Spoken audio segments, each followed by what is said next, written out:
it going, everybody? Today I'm going to be showing you how to do a top-end rebuild on your YZ80 and your YZ85 engine.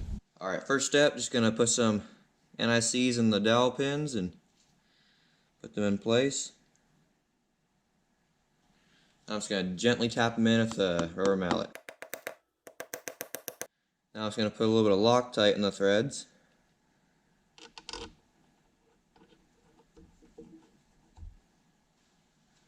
Now I'm just going to tighten them all by hand first. Now that they're tight by hand, I'm going to do what's called the double nut technique and put one nut on first, then another nut, and then I get 2 wrenches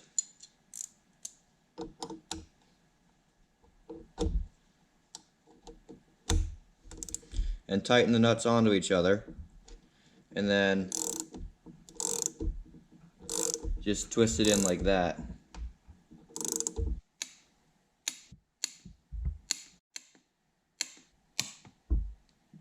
Alright, so for putting in the piston, first thing, or 2 things, is always put a rag or plastic around the bottom of the rod here, so when you're putting a little pin in, it won't go down, or the clip.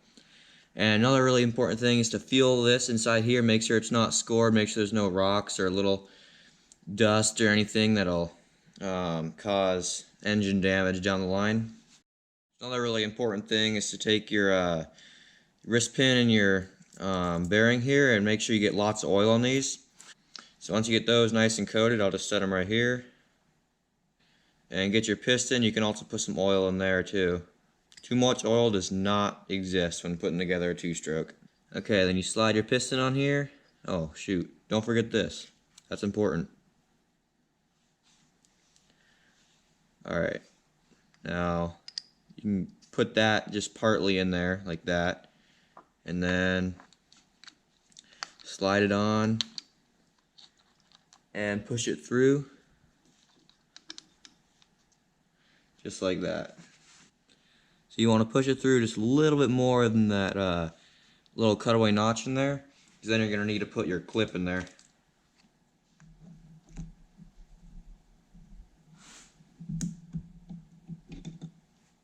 There you go, you just twist it till it snaps, and then you push the pin back against it, and then you go to the other side and do the exact same thing. Alright, now that the piston's out, we don't need the rag anymore. Or the piston's on, we can take the rag out. You just always want to make sure it's smooth. If it's kind of scratchy, you're going to take the pin out, you probably got a little bit of dirt in there, and that is not good. Another important thing, make sure this arrow right here is pointing forward towards the exhaust port. Alright, next step is the gasket. If you're not sure what side's up and down, usually the fancy side's up, boring side's down. Or on this engine, there's the water jacket here, which lines up with the hole right here on the fancy side. So you just maneuver that over here, carefully over the dowel pins. Make sure it's all the way down. And then, most important thing in this rebuild is the piston ring, believe it or not. Alright, so a little rule of thumb about rings. You might see it on the camera, you might not, but there's a little couple letters on this side. The side of the letters is always up. If you're kind of unsure what side's up or down, just look for the letters, and the letters are always up. So I'm going to start by getting one end in, and then carefully pushing it over and popping it in. You should be able to move it around a little bit. A little bit tight, I think I'll put a little bit of oil in there. Alright, next up is your cylinder. I got a brand new cylinder with the kit, so that'll be going on. Just make sure the port works clean. Nice and clean in there, good cross hatching, so this will be a good cylinder to use. Just put some oil in it, just to kind of make sure the piston is lubed up for the first start. It's always good. Exhaust port going forward. Then you just kind of hold the ring. You might not see it very good on camera, but I'm just kind of squeezing the ring a little bit and sliding the bottom of the cylinder over the ring here. Sometimes it takes a little bit. Okay, I got it on. The ring wasn't lined up correctly on the piston, I forgot there's a little stopper in the ring channel where the ring ends are supposed to be. So I got that on right. I just slide it over the studs there, and now we should be able to feel that.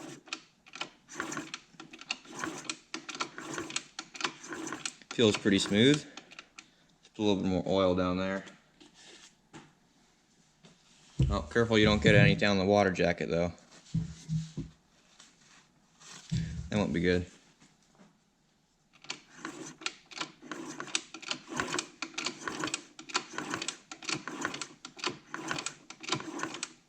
Alright, that feels really good.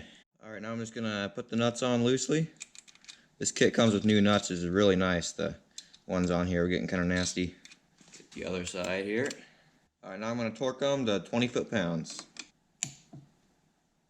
Alright, so it won't reach in the one over here, so I'm just going to pretend that my arm's a torque wrench. Oh, we all heard it. Oh, it's not going to fit either.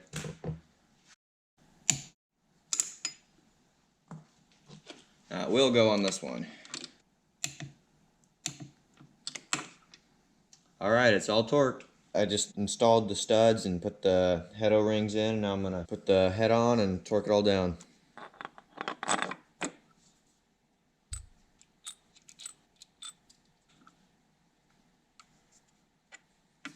The crisscross pattern is really important here to follow, so you don't warp the head or just get one spot really tight and just hardly tighten another spot.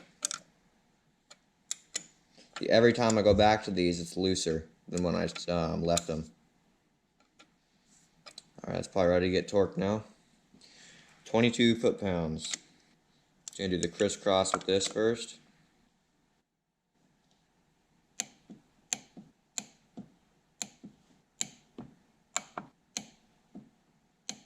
And there's number 4. Just always important to go back and check them all once you're done torquing them too. That one loosened up just a little bit.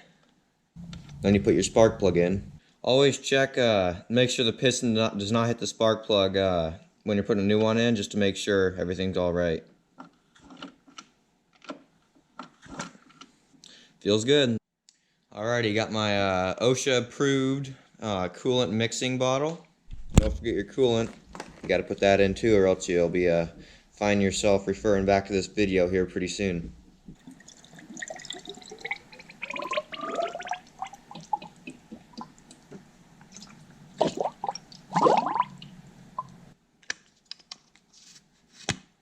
Okay, so that wraps things up. Hope you guys learned something. Hope you guys can rebuild your engine now with no problems. If you have any questions on certain processes or ways to do things, just shoot me an email or drop me a comment. I'll be sure to get back to you on that. I have an Instagram too. You can give me a message on there. This will be my last video for 2020. I hope to do some more videos 2021. Should have one, let's see, probably coming in around first couple weeks of January. I'm going to be tearing apart my YZ85 and swapping that motor into another frame. So yeah, it'll be fun. Stick around for that. I have a few other videos in this channel. Be sure to check those out if you want. Got some other dirt bike content. I'll have some more dirt bike content coming soon. A lot actually. I've got a YZ250 and a CR250 that I'll be doing full rebuilds in this channel. Hopefully those will go pretty sweet. So yeah, please consider subscribing, liking, commenting, sharing this with your friends and buddies. So until then, just stay safe and be happy and have a good day.